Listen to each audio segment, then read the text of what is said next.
आजचा अभंग आहे.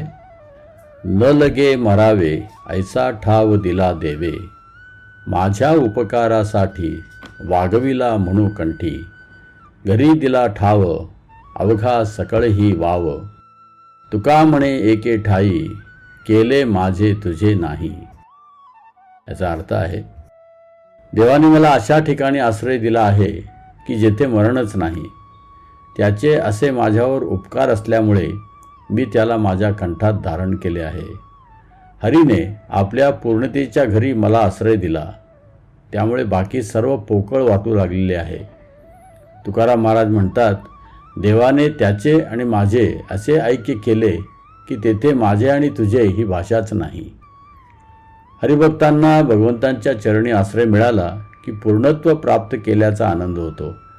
वास्तविक भगवान श्रीकृष्ण आणि जीवात्मा यांचे प्रभू आणि सेवक हे सनातन प्रेमाचे नाते आहे. परंतु बद्ध अवस्थेमुळे जीवात्म्याला त्याचा विसर पडतो आणि या भौतिक जगामध्ये दुःख भोगत राहतो. कालांतराने आपल्या स्वरूपाची जाणीव झाल्यावर पुन्हा जीवात्मा भगवान श्रीकृष्णांच्या सेवेत रुजू होतो आणि या अभंगात वर्णन केल्याप्रमाणे समाधान व्यक्त करतो.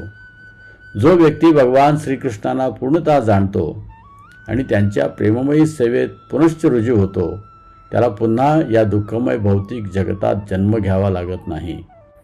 भगवान श्रीकृष्ण सांगतात, जन्म कर्म च मे दिव्यम एवं यो वेत्ति तत्वतः त्यक्त्वा देहम पुनर्जन्म नैति मामेति सो अर्जुन. अर्थात जो माझ्या जन्माचे आणि कर्माचे दिव्य स्वरूप जाणतो, तो देहत्याग केल्यानंतर या भौतिक जगतात पुन्हा जन्म घेत नाही. तर हे अर्जुन, तो माझ्या शाश्वत धामाची प्राप्ती करतो. जय हरी विठ्ठल.